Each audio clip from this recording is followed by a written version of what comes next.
If you open a window, 100 watt at the top.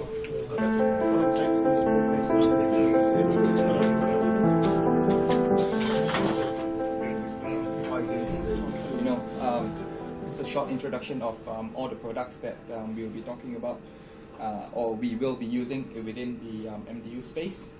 So what I'll go through today is right now it's on the concept of the designs, on the reason why we have such a rule. So are there any designers around here? No designers? Alright, so I'll just go through in a bit more detail then. Okay, so for MDUs, we have 3 different sizes. The small MDU, which is 2 to 12 customer connection, the medium-sized MDU, which currently is 13 to 32, but it will be changed from to 13 to 48, and then the large MDU, which will be larger than 48 customer connection.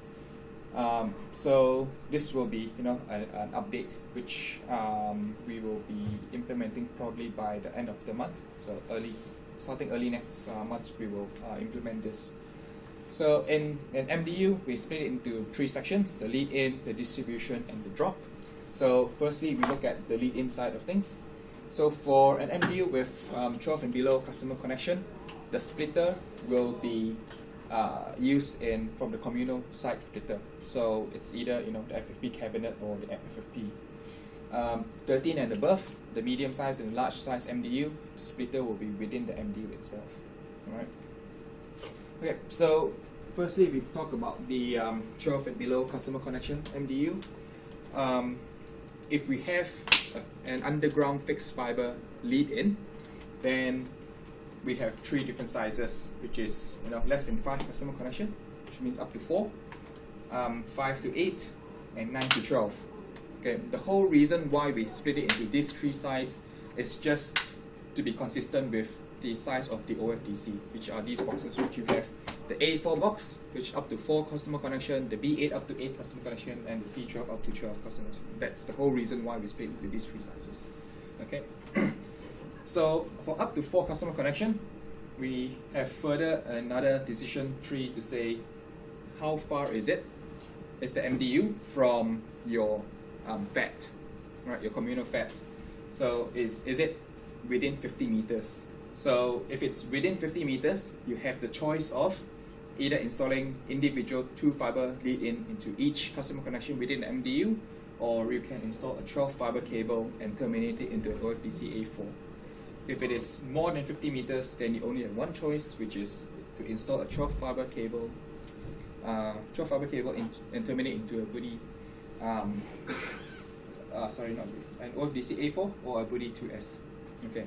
The whole reason why we put a 50 meter distance limitation over there is 3 reasons. One is if you have multiple cables pulling through a pipe, that's going to be difficult. We found that if you pull multiple cables over a long distance, potentially you may damage the existing 2 fiber cables. So if you have an existing working fiber, you might damage the fiber and you affected an existing customer. And also the third one will be cost, cable hauling costs. So if you haul 120 meters or 200 meters multiple times, that's more expensive than installing just a 12 fiber cable. So there's 3 reasons why we have that 50 meter limitation. So for 5 to 8 customer connection, same thing, we install either a 12 fiber cable and terminate it into a Buddy, an OFDC B8 if it's up to 6 customer. If it's 7 or 8, then you need 24 fiber cable. Okay. Same thing, if you want to terminate into a Buddy 2S, the limitation is up to 6 customer connection. And if you have 7 or 8, then you terminate into a Buddy 1S. And up to 9 to 12 customer connection, you install the 24 fiber cable and terminate into an OFDC C12. So that's for the fixed fiber side for a small MDU. For a medium-sized MDU, which is over here, you direct install a 12 fiber cable to the MDU and terminate it into the Buddy IFFP and terminate all 12 fibers. And in the FFP cabinet or the app FFP, you do a point-to-point connection, which means that you bypass the splitter in the communal side. And then for a large MDU, you install a 48 fiber cable from the feeder side of the network, not the distribution side of the network, which means that you bypass the cabinet, you bypass the FFP. Install the 48 fiber cable into the MDU and terminate it into the GPX IFFP shelf. There is a choice for you to terminate into a GPX IFFP or a GR3 rack, which is the same rack that you install in Exchange. Main reason is for the GPX IFFP, you have a maximum capacity of 288. So if you have more than that, if you require more capacity, then potentially you will need to install a GR3 rack. And do consult your local DS to see if they are agreeable to install the GR3 rack or not. Main reason is because the splitter type that we use in the GR3 rack is the OCM3 splitter, not the OCM6 that we are currently using. So we just try to minimize the type of variation of splitter types that we install in the field, right? Mainly because of logistical issues. Alright, so for the air-blown fiber distribution network, so if we have a small MDU with 12 and below custom connection, we split it into two different sizes, 2 to 6 or 7 to 12. Okay. Reason why we split it into 2 to 6 is because of you have the 12 fiber EPFU, which means that you can serve up to 6 customers for that, and also your NDCC closure, which can drop up to 6 single-way ribbonette. So the numbers matches, right? So maximum up to 6. So if you have 2 to 6 customer connection, you have 2 choices. You can either install one-way ribbonette with 2 fiber EPFU to each customer connection within the MDU, or you can install a one-way ribbonette, only one single one, with a 12 fiber EPFU and terminate it into a Booty 2S. And then you drop two fibers to each customer premise from the Booty 2S. If it's 7 to 12 customer connection, you have 3 choices. You either install one-way ribbonette with 2 fiber EPFU to each customer connection, or you can install, for example, a 7-way or 12-way ribbonette to a common location, terminate it into a Booty 1S, and then drop 2 fiber to each customer connection. Or you can install 2 single-way ribbonettes to a common location and blow 12 fibers EPFU to each one and drop 2 fibers to each customer connection. So you have 3 choices from there.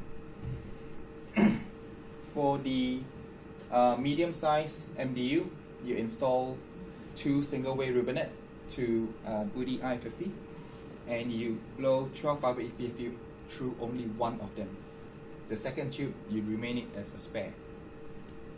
And for a large MDU, you install a single-way micronet from the feeder side directly into the MDU and blow a 48 fiber micro cable into the MDU and terminate just 12 fibers out of that 48. So it's similar to what you're doing today for an outdoor cabinet, where you install a 48 fiber feeder cable into it and just splice 12. So is this quite clear? Alright. Okay, so moving forward, we will have an aerial distribution network as well. So basically we need to come up with a new standard to deal with aerial distribution network locations. So same thing, we separate it into 3 different sizes. For a small MDU, which is over here, so the splitter will maintain it at the cabinet or the FFP. Once again, for the same reason, we split it into that 3 sizes, up to 4 customer connection, 5 to 8, and 9 to 12. Same reason again, because of the for the aerial distribution network, the OFDC boxes will be used as the aerial FAT. So the same size constraints apply.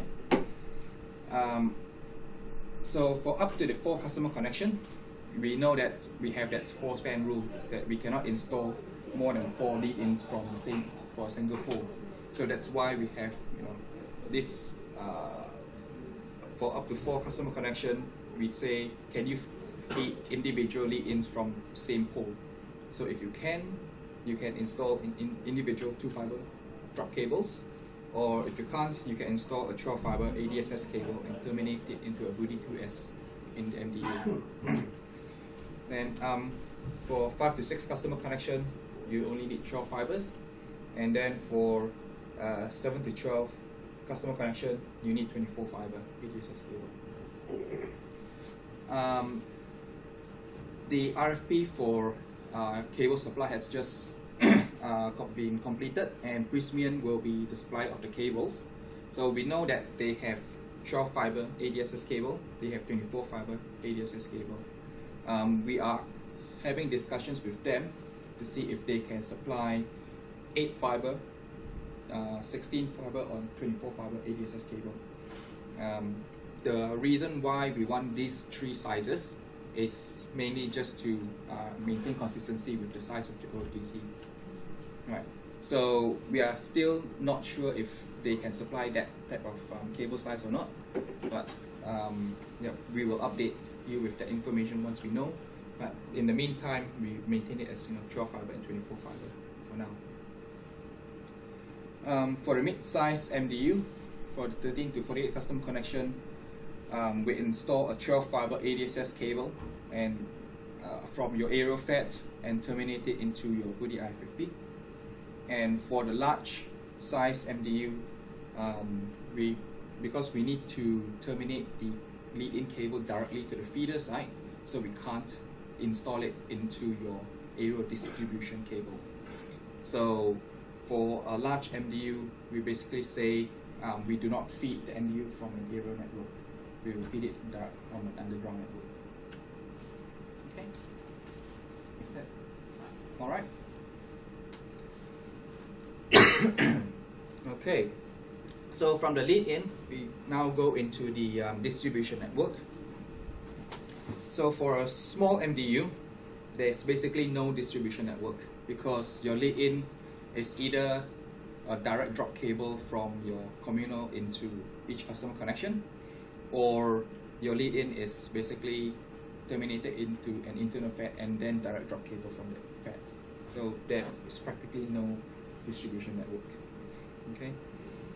So for a medium-sized MDU, your lead-in terminates into a Booty IFFP, and because of the change of the Booty IFFP from the connectorized version to the spliced version, there is the limitation of the current Booty IFFP is changed.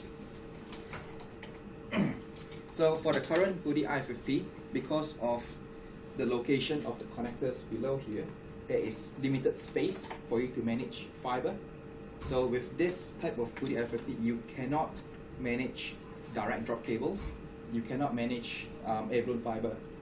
You can only install your HDU cable as a pre-connectorized cable into this box. So that's the limitation of this box. Alright. But with the new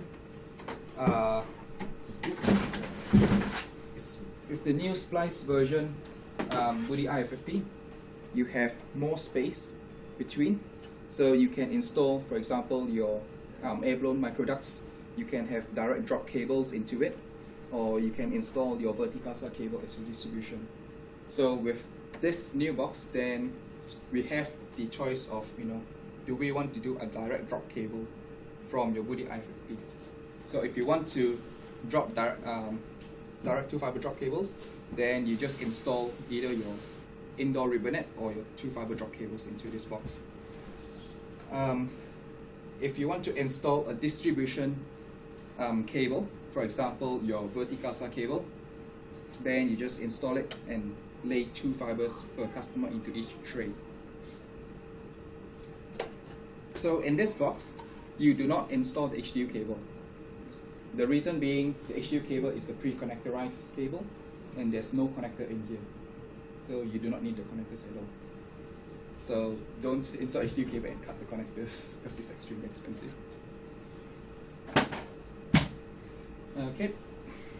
So the distribution cable goes up the riser. Your verticasa cable goes up the riser and terminate into either a Booty 1S or 2S in the riser for each floor. The Booty 2S capacity is up to 6 customer, the Woody 1S is up to 24 customer connections. So depending on how many customer connection you have per floor, you choose whichever internal FAT you require. And then from the Woody 1S to 2S, you just install your 2 fiber drop cables. Okay, and then for a large MDU, we talk about how many customer connection is there in the MDU. So as what Phil explained earlier, in the GPX IFFP, you have the limitation of how many microducts you can manage within that GPX IFFP. So that's the question of how many customer it is. If it's within 144 customer connection, then potentially you can install RibbonNet microduct into it. Right? But you also have to take into consideration the design of the building itself, because as installers you will know that microducts are not the easiest thing to manage, especially band management. So, and usually within the building you have pillars, a lot of 90-degree bends, which makes it very difficult to install your RibbonNet. So take that into consideration if it's easy to manage or not. Most of the time it's not easy to manage, so we will prefer you to install a network that is usable rather than install a cheap solution which we may not be able to provision later on in the future. So in the current MDU document, it talks about microduct being the preferred solution, but that is purely on an economic point of view. Right? It's only preferred because it's the cheaper option compared to fixed fiber. But the revised document, it will say fixed fiber being the preferred solution rather than microduct, because of practical reasons. So we will prefer you to install fixed fiber rather than microduct. Okay, so if we go to the fixed fiber distribution cable solution, then we have that limitation of is it within 100 meters. So that 100 meter is not talking about the distance between your IFFP and the furthest FAT. It's the distance, or rather it's the length of the cable. HDU cables, with the pre-characterized HDU cable, it comes in fixed lengths, and the maximum length is 100 meters. Right? So if it's within 100 meters, then you can install it by using the HDU cable. But if you require more than 100 meters, you cannot use the HDU cable. You will have to use the verticasa cable. Alright. So the HDU cable, the advantage is that it's pre-characterized, so you do not need to do any splicing in the IFFP. But limitation is 100 meters maximum. For the verticasa cable, it comes in a drum of 6 kilometers, 8 kilometers, so you can have whatever length you require, but it's not pre-characterized, so you need to splice it in the GPXI. So that's the two difference between HDU cable and the verticasa. Can I just bring up one thing just now, because we're doing a verticasa job now. Yep. And we picked up the cable, 118 meter coil. Yep. Which we then have to try and manage within the building, or find an empty drum to load it onto. Yep. Not the easiest. 118 meters of cable, and you're trying to run it down a building. It's a working environment. Down there, I would imagine there are plenty of spare empty drums floating around the depot. Yep. If we can pick it up already on an old second-hand drum, rather than a 118 meter coil, we have to try and manhandle within a working environment. Yep. Would be a lot easier. So basically, there's two ways that Precipian supply the Precipian cable. They have a cut-to-length service, which basically you order whatever length you want, or you order based on drum, which I think that's what Downers is doing, which they order I think a 6 kilometer drum into your containerization depot, and they pan out whatever length you require. So basically, in the way that Downers manage it, they buy a drum, however they want to take it out, that is how they work. It has nothing to do with chorus, basically. Okay, well, I mean, anyone that's run cable will know trying to find enough room on the floor to handle 118 meters of cable. Yeah. Yeah, that's right. So basically, I mean, if you have that pain point, then probably you need to talk to Downer's logistics person to say you prefer in a drum, ask him to Yeah, I mean, there in a must drum be for you. empty drums sitting around the depot here somewhere. They can load some onto. Yeah. So probably you're right to talk to someone from Yeah. Downer's. Yeah. Okay, so you run either the HDU cable or the vertical cable up the riser, terminate it into the Woody 1S or 2S depending on what's the capacity you require. And then from the Woody 1S or 2S, you install a standard 2-fiber drop cable, the same type of cable that you install for a single dwelling unit 2-fiber drop lead-in, just the same type of cable. Or you can install the express drop cable, which is a pre-connectorized 2-fiber cable. The express drop cable is only suitable to be installed with the OFDC box because you require connectors where just over here. So we have found some people who are ordering express drop cables, cutting off the connectors and then splicing it into your internal FAT, which is, what's the point? Just use your standard 2-fiber drop cable. Express drop cable is only to be used with OFDC boxes. Okay, so if you have air-blown network, you can either install a single-way microduct to blow 2-fiber EPFU, or for example, if you have multiple customers along a corridor, then you can either install a 4-way or 7-way indoor microduct and blow 2-fiber EPFU through it. Okay. So that's the distribution and drop side of the network. So is there any question on it?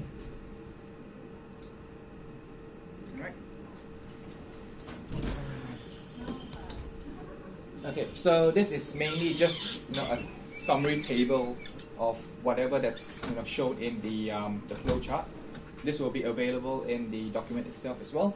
So yeah, if you need a quick reference, then you can actually read through this. Okay, on the work demarcation on what does the build team have to do and what the provisioning team has to do. So that's just a very, very simple rule to say on the part of the network, if it serves multiple customers or it affects multiple customers, then it's supposed to be a build job. A provisioner will only install any part of the network which only serves one single customer. So for example, your lead-in or your IFFP that serves multiple customers, so that's a build job. Same thing with your risers, same thing with your internal FATs. For your drop cables, that installation only serves one single customer, so that is the provision job. So it's just a very, very simple rule from that. Okay. So in the updated deployment standard, I'll have this section on what do we do for year 1 and year 2 network. Because the MDU deployment standard did not come out until the start of year 3. So in year 1 and year 2 deployment, we have a lot of MDUs as well, where we left the communal infrastructure at the boundary of the MDU, and it does not comply with these standards. All right. So we are not saying that that's totally wrong, because at that time we didn't have any standards, so even Chorus ourselves did not know what's happening. So it's already there, and we have to deal with it. Right, so this is basically the standard of how to deal with it. The simple rule is whatever that you have left in the boundary of the MDU, use it as it is. Do not need to augment the network to make it compliant with the current standards. So for example, if you have a medium-sized MDU with 40 customers within, all right, and you left a 96 fiber cable at the boundary, coiled up in the pit. So rather than changing it to comply with the current standard, which is short fiber lead-in and installing a splitter in the MDU, the year 1 and year 2 design will probably have designed a capacity in the cabinet to deal with that 40 customers in the MDU. Right. So if you were to augment the network, it means that you have 40 customer connection capacity in the cabinet which will not be used. They will just maintain empty, right, which is not efficient at all to use the capacity. So rather than changing the network design, use the cable that you have left at the boundary. So in that scenario, you have 40 customer connection, you have 96 cable caught in the pit. Extend that 96 cable into the MDU, terminate it into a Booty M, and do a point-to-point splicing within the Booty M and install a riser of the building. And then you provision the customers using the splitter in the cabinet. So, which means that whatever you have in the network, use it as it is. You don't need to change. So, for example, if you have an air-blown network and you left a 26-way microduct at the boundary, extend the 26-way within it, terminate it into a Booty M, and then you can install either your riser fixed fiber cable into the building, or you can install microduct from that internal FAC as well, and blow 2 fiber EPFU from the cabinet into each customer connection. So whatever that's left at the boundary, just use it as it is.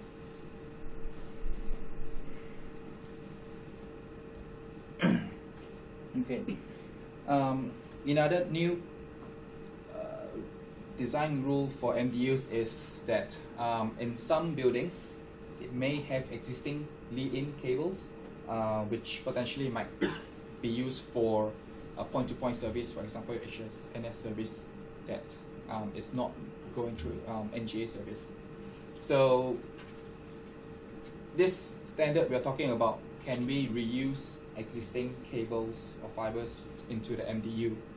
So once again, we split it into the 3 MDU sizes, small, medium, and large, based on the same number of custom connection. And we talk about, for example, for small MDU, we need to have at least 2 fibers per customer. Okay, so if you have 2 fibers per customer, then you can say, yep, there is existing fiber that we can reuse. For a 13 to 48, or on the medium size MDU and the large size MDU, we need to talk about is there existing spare fibers. So there's 2 things that you need into consideration. First thing is the existing lead-in will probably be working fiber, which has customers working on it. And then we need to think about, are there spare fibers which we can use? So if you look at the small MDU, we are talking about 2 fibers per customer.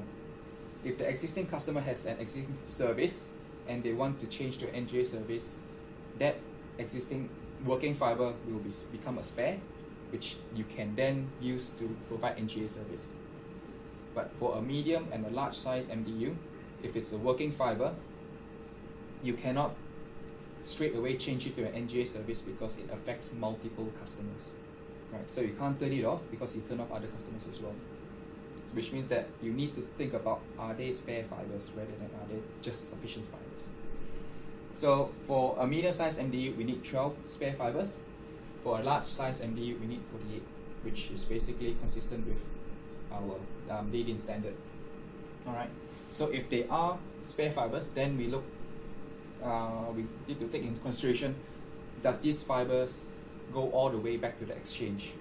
Right. You may have, for example, 12 fibers going into the building, but in the LBA ring, you may not have that 12 fibers which slice all the way back to the exchange.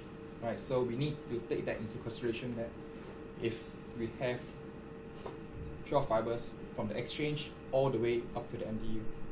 Alright.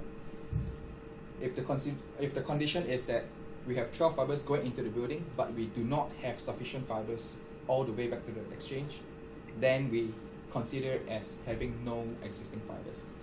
Right. Then we just install a new lead-in into the building. Okay. Is that quite clear? All right. So that information will be provided by the designers, right? Yes, the designers will have to provide that information, which basically, because this is dealing with fiber capacity in the LBA ring, so probably the planners will have to provide that information as well, because they may be spare fibers, but they may be reserved for some other service as well. So the planners will have to provide that information. Okay, so this slide is basically talking about how do we manage fibers within the app FFP. Okay, and this is for a small MDU. So for a small MDU, we utilize the splitter in the communal side, right? So for a small MDU, in this example, let's say we have 4 customer connection. So we lay 2 fibers in an SC tray for each customer, right? So for example, we have unit 1, unit 2, unit 3, unit 4 for the MDU over here. And in this case, we are blowing, let's say, if we blow 2 fiber EPFU to each unit, that's quite straightforward. We just lay 2 fibers in each tray for them. But what if we blow a 12 fiber EPFU to that building? So you have 12 fibers, you have 4 customer connection. That means you only use 8 fibers, and you have 4 spare. So what do we do with that spare fibers? So with the spare fiber, we route it into an SE tray, which will then be labeled as MDU spare fibers. So for that 4 spare fibers, we install it into a short length of fork tubing, label it with the MDU address, and just coil the fibers within that tray. So potentially you may have spare fibers from multiple MDUs.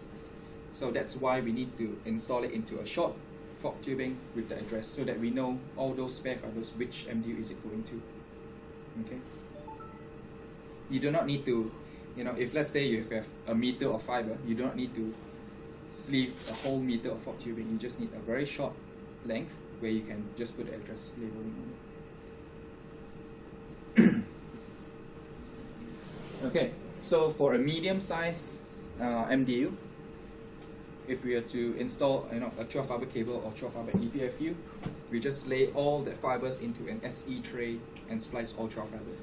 It's quite straightforward for this case.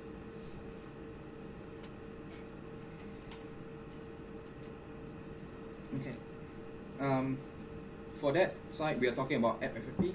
Right now, we talk about what do we do in the FFP cabinet, which we have in year 1, year 2, and year 3. So for a small MDU, we just basically manage 2 fiber EPFU or 2 fiber per customer connection. So we just terminate it treat it as a single dwelling unit on how we terminate it. But for a medium-sized MDU, then we need to manage all the 12 fibers to the MDU, right? So how we manage it is by installing a new 1 IU shelf. So as what Phil talked about earlier, a 1 IU shelf, you have 2 trays in it, and each tray has 24 termination. So you have 48 termination within a 1 IU shelf, and you need 12 fiber per medium-sized MDU, which means that in 1 IU shelf you can manage up to 4 medium-sized MDU. Okay.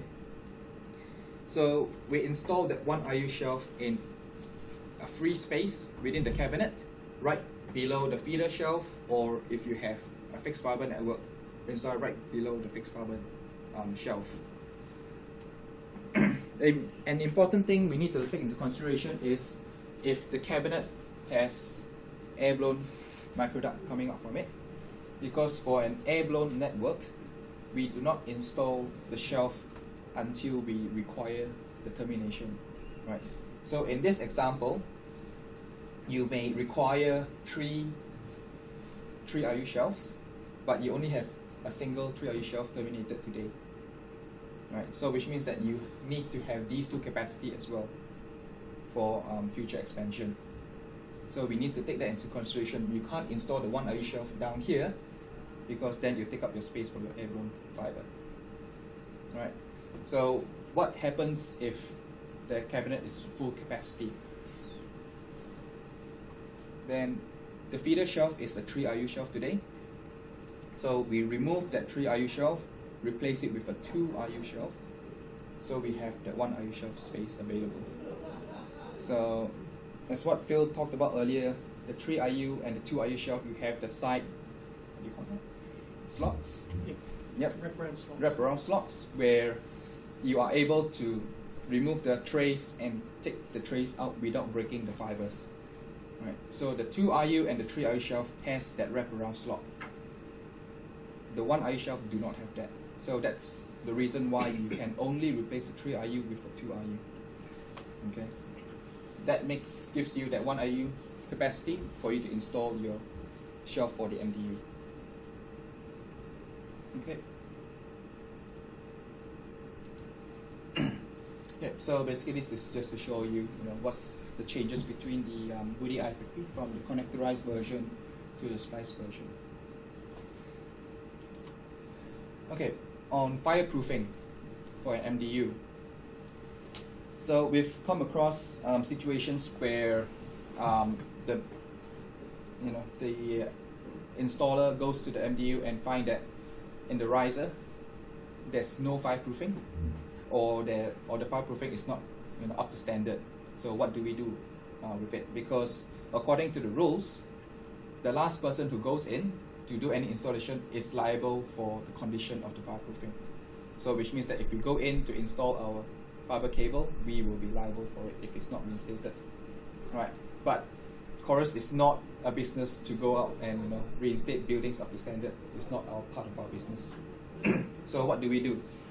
So if you go up to an MDU where fireproofing is up to standard, so as part of installation, we have to break that fireproofing, install the cable. It's our responsibility to reinstate back up to standard if it's reinstated in the first place. If you go there and find that it's not reinstated up to standard, there are two conditions that the building owner will have to agree to. Right. The first option is the building owner agrees for Chorus to go in to install the cable and leave it as it is, which means that we are not going to reinstate it. Right. The second thing is if the building owner agrees that after we install the cable, they will reinstate it up back to standard. Right. So if they agree with either one of that, then we can go in and install the cable. If they do not agree with it, we just walk away. We are not going to install any fiber to the building. Yep. Would we not require written confirmation before we commence work? Yes, we will require written confirmation, and that written confirmation will be obtained by the consents team. Okay? So as part of consents, they will have to agree to this.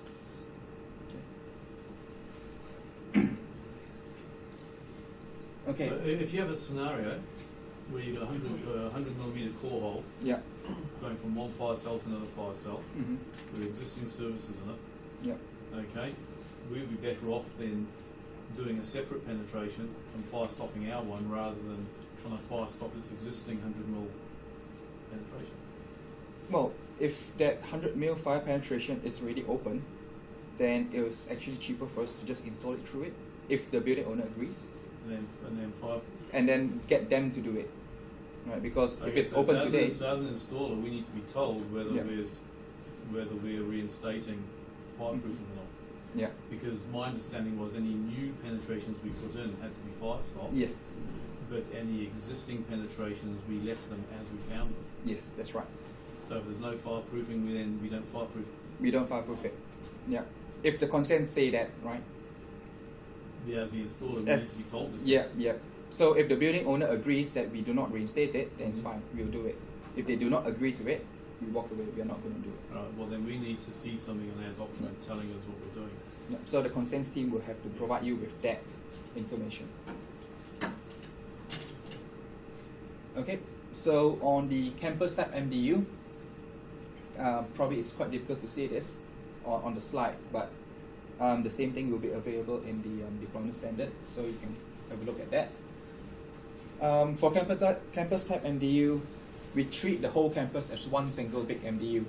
So for example, in this case, you have two buildings within the campus, one with 24 customers and another one with 30 customers. So we just group them up together and say it's a 54 customer connection MDU. Okay. This will be the ideal case where we choose a main MDU where we can install your IFFP within it and then distribute from here to the next building. So we just treat it as one big building. But we understand that not all campus infrastructure is like this. where you may have a scenario where two buildings within a campus, but each one has their own lead-in. Alright. So in this type of situation, we just treat the two buildings within the campus as two separate buildings, and each one will be dealt separately. So highly depends on what's the condition of the campus. Okay. And these are just a few examples of how do you route fiber within a campus MDU. So for example, this is a small MDU where you install two single-way Rubinets to a central location and then distribute microducts to the adjacent buildings. Or in this example, a fixed fiber network where you have 24 fiber cable going into a UD 1S, spliced to a 12 fiber distribution cable to the next building. But in this side, we are doing a loop through rather than installing 12 fiber here and 12 fiber here, which means that you have to splice all 24 fibers. You only splice 12 fibers to go to that building, but you loop through the fibers to this building, which means that you're saving 12 fiber splices. Right? An even better scenario would be in this case where you install a 24 fiber cable to the furthest one side of the building and then keep on looping through to the next one. In this case, you do not need to splice in between, so it just saves a lot of work. For a medium-sized MDU, once again, the lead-in is a 12 fiber EPFU to a central location, which is the UD IFFP, and distribute it to the sites. In this case, it's the same thing. You have 24 fiber cable going to a 12 customer connection building, 12 fiber cable going to a 6 customer connection building, and in this scenario, you have your main building on one side. Same thing, you install a 48 fiber cable looping through the central building and then going to the next one. So take into consideration that if you need to do any loose tube, uncut loose tube looping through, you must install your UD 1S box, because if you were to compare the 1S box and the 2S, for the 1S it comes with a looping bracket, so which means that you can have your cable coming in, looping your loose tube and going out. But for the 2S box, there is no loop through functionality at all, so you can't loop through with the UD 2S.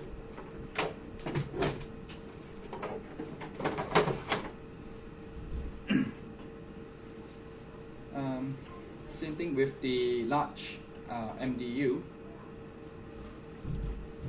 You can terminate your main into a central main building and distribute it to the adjacent buildings. The important part of this is in the GPX shelf. So you have your GPX IFFP, your cabinet. If the adjacent buildings also require the large shelf, you cannot do any fiber looping in the large shelf, because once again they do not have the loose tube looping functionality. So in this case, you need to install individual distribution cables to the adjacent buildings. Is that quite clear? Okay. So some additional information to you, where for a large size MDU, we need to allocate 12 fibers for NBAPs, which is non-building access points. For example, mobile backhaul service, or whatever additional service that the building owner might want. And we terminate that 12 fiber at the highest point in the building into a UD 2S. So for every large size MDU, for example, if you only have 100 customer connection in the MDU, then we need to consider it as 112, because we need to allocate 12 fibers for NBAPs. Again, THDU cable maximum distance is only 100 meter length. Management of the distribution ABF microduct in the GPX IFFP you can only manage up to 144. If we need to engage engineering consultants, for example, if we need to drill through concrete walls, or we need to find if the location that you need to drill is possible or not, then potentially we may need to engage engineering consultants. We have experience in Auckland where we had to drill because there wasn't any riser in the building, and we had to drill through the cable stairwell. So we had to engage with consultants to make sure that our installation do not affect the structural integrity of the building. So, but we know that to hire consultants is an extremely expensive cost. So we have to go back to the local DS to make sure that they agree that we contact the consultants before we do the work. And after all fiber network installation, we need to perform network test and measurement. So you can refer back to document 554 on the test and measurement document, which basically outlines how you do the OTDR testing for the fiber. Okay, and that's about it on my part.